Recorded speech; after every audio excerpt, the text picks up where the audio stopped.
विद्यार्थी मित्रांनो, सह्याद्री ट्युटोरियल्स मध्ये तुमचं स्वागत आहे. हा व्हिडिओ तुम्ही आता बघताय. मी शिकवणार आहे एसी जनरेटर, पण 2 मिनिटं मी तुमचा वेळ घेणार आहे. विनाकारण मुलं पॅनिक मध्ये आहेत, तणावात आहेत. ओके, काय करू समजेना झालंय. नशिबानं 2 ते 3 दिवस सुट्टी आहे, पण उद्या संस्कृतचा पेपर आहे, अशी पण मुलं आहेत. मी तुम्हाला सांगू का, नीट लक्ष द्या. प्लॅन तयार करा. काय करायचंय ते अगोदर ठरवा. या व्हिडिओ लेक्चरमध्ये 10 ते 15 मिनिटातच मी ही कन्सेप्ट क्लिअर करणार आहे. मग काल, परवा जे मी व्हिडिओ अपलोड केले, ते जर तुमचे राहिले असतील, तर थोडासा वेळ द्या. काही प्रॉब्लेम नाही येणार, लक्षात घ्या. काही प्रॉब्लेम येणार नाहीये. पण ॲट द एंड मला सांगायचंय, की 26 फेब्रुवारीला ओके, निदान दुपारपासून तरी आपली रिव्हिजन स्टार्ट व्हायला पाहिजे. आता ज्यांचा मराठी नव्हता, संस्कृत नव्हता, ते 25 तारखेपासून पहिली रिव्हिजन स्टार्ट करा. अजून एकदा रिव्हिजन करा. मी तुम्हाला सांगतो नशिबाने एवढी तर सुट्टी मिळालेली आहे, हाच पॉझिटिव्ह विचार करा आणि आपला अभ्यास त्यामुळे होणार आहे. समजा उद्याच ठेवला असता फिजिक्स तर काय केलं असतं? केला असता अभ्यास, केला असता हे लक्षात घ्या. ओके. मग मी आता जास्त वेळ घालवत नाहीये. एसी जनरेटर आपण आता स्टार्ट करूया. ओके, ही असली डायग्राम दिली एसी जनरेटरची. ओके. हे काय आहे? एक मॅग्नेटिक फील्ड आहे. ही आर्मेचर कॉईल आहे. ओके. हे कार्बन ब्रशेस वगैरे होतं की 10वी ला आपल्याला डायग्राम. कोण काढणार असली डायग्राम? इतकी 3D मध्ये दिलं लक्षात घ्या. मी तुम्हाला सांगतो अशी डायग्राम काढा. ओके. बघा मी पॅरलल मॅग्नेटिक फील्ड दाखवा हे. ओके. हे मॅग्नेटिक फील्ड आहे. त्याला तुम्ही बी बार म्हणा. ओके. याच्यामध्ये ही ती कॉईल होती आणि त्याच कॉईलला आपण रोटेट केलंय आणि तो अँगल ऑफ रोटेशन थीटा आहे. Simple diagram. ओके. एकदम सिंपल डायग्राम काढा. नंतर वाक्य काय लिहिणार? Consider a coil rotating in a uniform magnetic field as shown in the figure.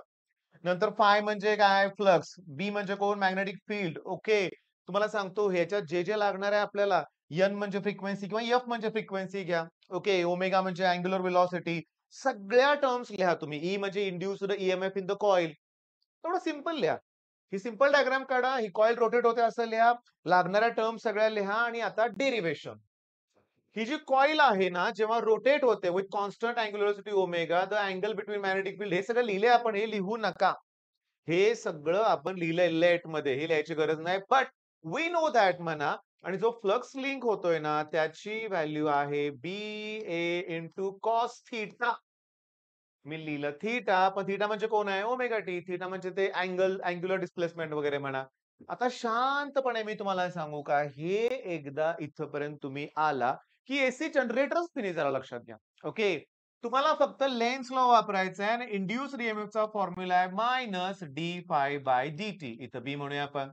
मग minus d by d t लिहा आणि फायची व्हॅल्यू पुट करा. B A cos omega t. त्यांचं मॅथ्स नाहीये ना, त्यांनी ऐका. कॉसचं डेरिव्हेटिव्ह काढायचं इथं आणि ते निगेटिव्ह असतं आणि त्या मायनसमुळं या मायनसचं काय होणार आहे? प्लस होणार आहे एवढंच. बरं, हा जो फॉर्म्युला आहे ना, याच्यावरती पण न्यूमेरिकल आहेत. मग कॉसचं डेरिव्हेटिव्ह मायनस साइन येणार आणि विथ रिस्पेक्ट टू टी असल्यामुळं टीचा कोएफिशियंट कोण आहे? ओमेगा. ओमेगानं फक्त मल्टिप्लाय करायचं, फिनिश. बघा, इथं डेरिव्हेटिव्ह काढले. ओके. एन कॉन्स्टंट बाहेर ठेवलाय. बी सुद्धा कॉन्स्टंटच आहेत बरं का. आणि कॉसचं डेरिव्हेटिव्ह मायनस असल्यामुळं हे मायनस साइन या स्टेपला दिलेलं नाहीये, हे लक्षात घ्या. ओके. बरं, आता मी थोडस ना हे झूम करतो इथं. ओके. बघा. काय काय सांगितलं मला मी? हे मायनस साइन इथं का नाहीये? कारण कॉसचं डेरिव्हेटिव्ह निगेटिव्ह असतं. विथ रिस्पेक्ट टू टी, त्यामुळे टीच्या कोएफिशियंटनं मल्टिप्लाय करायचं. टीचा जो कोएफिशियंट आहे त्यानं मल्टिप्लाय केलं इथं. ओके. एन, बी, ए हे कॉन्स्टंटच घेतलेत आणि ओमेगाची व्हॅल्यू असते 2 पाय एफ लक्षात घ्या. आता समजून घ्या, इथं क्लिअरली काय करायचं लक्षात घ्या. याची या ईएमएफची मॅक्सिमम व्हॅल्यू काढायची आहे. त्यासाठी याची व्हॅल्यू 1 आली पाहिजे. ओके.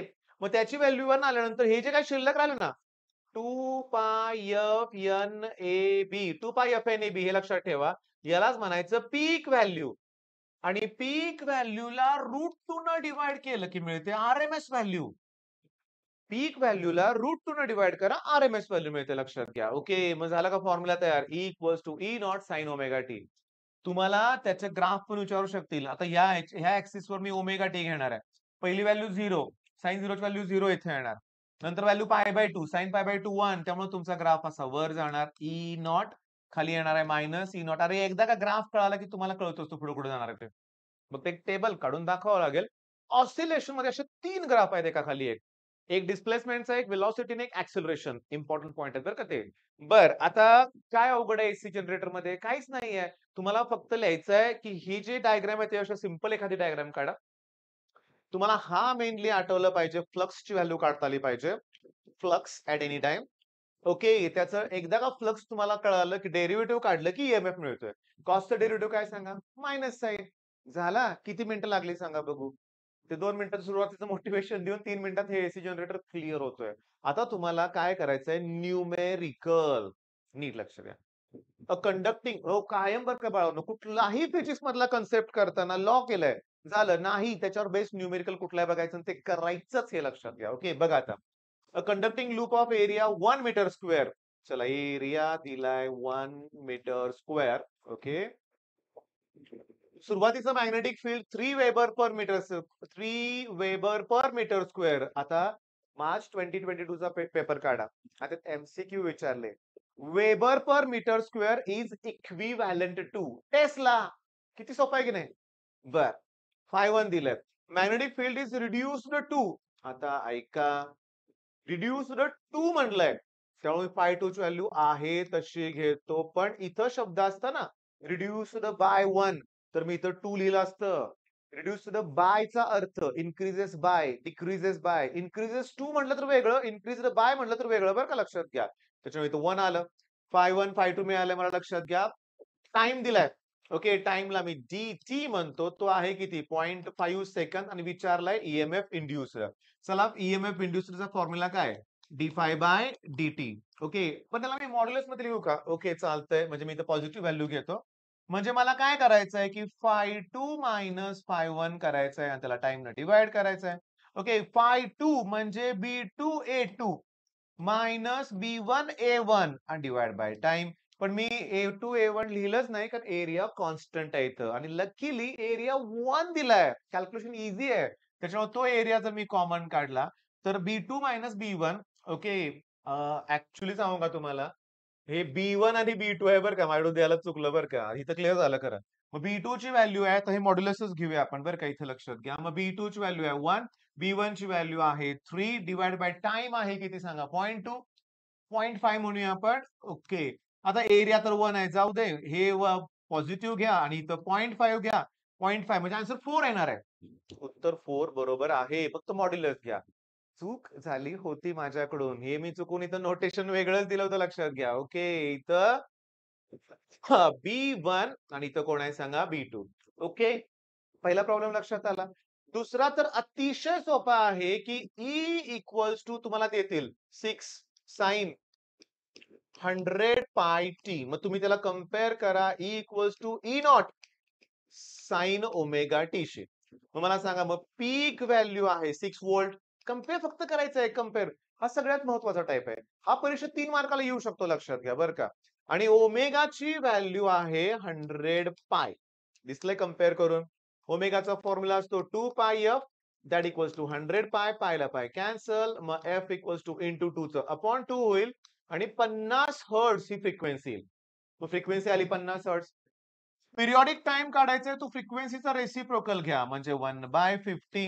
मग 1/50 0 पॉइंट पुन्हा एक 0 मग 0.02 सेकंद येईल. बरं आता काय विचारलंय बघा instantaneous value of EMF. Okay, 2 milli सेकंद टाइम दिलाय. मग तुम्हाला ई विचारलंय. मग ई इक्वल्स टू 6.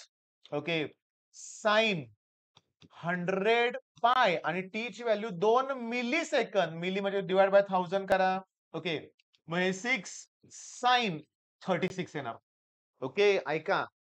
2 0 ला 2 0 कॅन्सल होणार. 10 ला 2 न डिवाइड करा. पाय येणार 5 येणार खाली.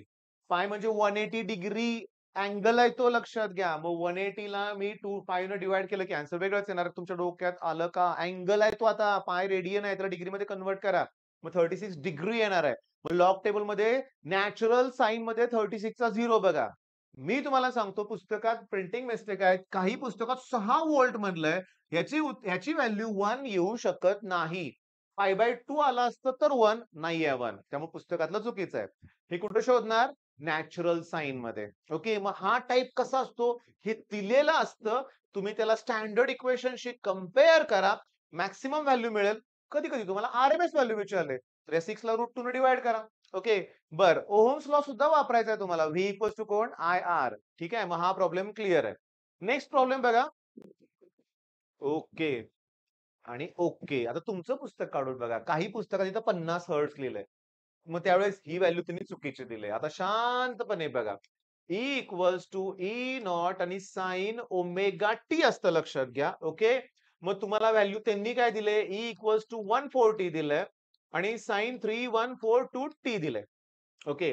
मग मॅक्सिमम व्हॅल्यू ऑफ ईएमएफ मिळालं 140 व्होल्ट. ओके. आणि ओमेगाची व्हॅल्यू आहे 3142. आता पायची व्हॅल्यू असते 3.142. मग याचा अर्थ ही व्हॅल्यू 1000 पायची आहे. बघा, मग इकडं मी जर 1000 न मल्टिप्लाय केलं आणि इकडं पण 1000 न मल्टिप्लाय केलं की असं येणार. ओके. जर मला 100 पाय पाहिजे असेल तर 314 येईल किंवा 0.2 येईल. मग आता मी इथं ओमेगाची व्हॅल्यू टाकली 2 पाय एफ, याची व्हॅल्यू टाकली 1000 पाय. पायला पाय कॅन्सल, 2 न डिवाइड करा. 500 हर्ट्झ आन्सर येईल फ्रिक्वेन्सी. आता आरएमएस करंट विचारलाय, आरएमएस करंट विचारलाय. मी तुम्हाला सांगू का, रेझिस्टन्स दिलाय की. मग E R M S equals to I R M S into resistance. काय भानगड आहे ती? हे आहे ओहम्स लॉ. बर, आरएमएस व्हॅल्यू काढण्यासाठी पीक व्हॅल्यूला √2 न डिवाइड करा. ही आरएमएस व्हॅल्यू तुम्हाला विचारली आणि रेझिस्टन्स दिलाय. पीक व्हॅल्यू तुमची आहे 140. त्याला √2 न डिवाइड करा. इंटू आर च अपॉन आर करा, ते बी 50 करा. Equals to I R M S. आता हे कॅल्क्युलेशन कसं करणार मी सांगतो. रॅशनलायझेशन करा. 140 ला √2 न मल्टिप्लाय करा. खाली जे 50√2 आहे त्याला सुद्धा √2 न मल्टिप्लाय करा. That equals to I R M S. तोंडी सांगतो आता. √2 इंटू √2 किती? 2. 2 इंटू 50 किती? 100. 100 मधला हा 0 कॅन्सल होईल आणि किंवा 140 ला 100 डिवाइड करा, 1.4 येईल आणि √2 ची व्हॅल्यू 1.414 आहे. विदाउट लॉग टेबल मल्टिप्लाय करा, तुम्हाला करंट मिळेल. चला ठीक आहे, नेक्स्ट पेजवर त्याचा आन्सर असेल पुस्तकात, चेक करा तुम्ही. ओके.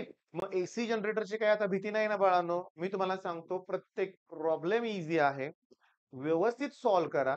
कुठली काळजी करू नका. पण कन्सेप्ट तुम्ही अशीच करा. एखादा प्रश्न केला की लगेच त्याच्यावर बेस्ड असलेले न्यूमेरिकल्स करायचे तुम्ही. तुम्ही करणार आहे. All the best.